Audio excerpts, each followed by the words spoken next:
మోకాళ్లలో గుజ్జును పెంచి నొప్పిని తగ్గించి సర్జరీని దూరం చేసే ఫ్రీడమ్ వాక్. ఆంధ్రప్రదేశ్ అధికారంలో ఉన్నటువంటి వైఎస్ఆర్ కాంగ్రెస్ పార్టీ యొక్క మంత్రివర్గంలో అనేక మంది మంత్రివర్గ సభ్యులు తీవ్రమైనటువంటి పోటీ ఎదుర్కొంటున్నారు. కొద్దిమంది ఓటమి చవిచూడబోతా ఉన్నారు. ఇందులో ముఖ్యంగా మనం ఆంధ్రప్రదేశ్ ముఖ్యమంత్రి శ్రీ వైఎస్ జగన్మోహన్ రెడ్డి గారు పులివెందుల అసెంబ్లీ నియోజకవర్గం నుండి భారీ మెజార్టీతో గెలవబోతా ఉన్నారు. అలాగే సిదిరి అప్పలరాజు గారు ప్రస్తుత మంత్రి పలాస నుండి ఓటమి చవిచూడబోతా ఉన్నారు.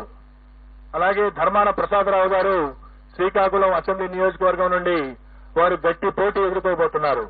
నేను ఎక్కడైతే గట్టి పోటీ అని సంబోధిస్తానో అక్కడ మా మార్జిన్ ఆఫ్ ఎర్రర్ ఏదైతే ఉంటుందో +/- 3% లోబడి ఫలితం ఉండే అవకాశం ఉంటుంది. కాబట్టి +/- 3% ఉన్న దగ్గర నేను గట్టి పోటీ అని సంబోధించడం జరుగుతుంది. అలాగే పీడిక రాజన్న దొర సాలూరు అసెంబ్లీ నియోజకవర్గం నుండి గెలుపొందబోతా ఉన్నారు. అలాగే బొత్స సత్యనారాయణ గారు ప్రస్తుత మంత్రి, మాజీ పిసిసి అధ్యక్షులు, చీపురుపల్లి అసెంబ్లీ నియోజకవర్గం నుండి మంచి మెజారిటీతో గెలుపొందబోతా ఉన్నారు.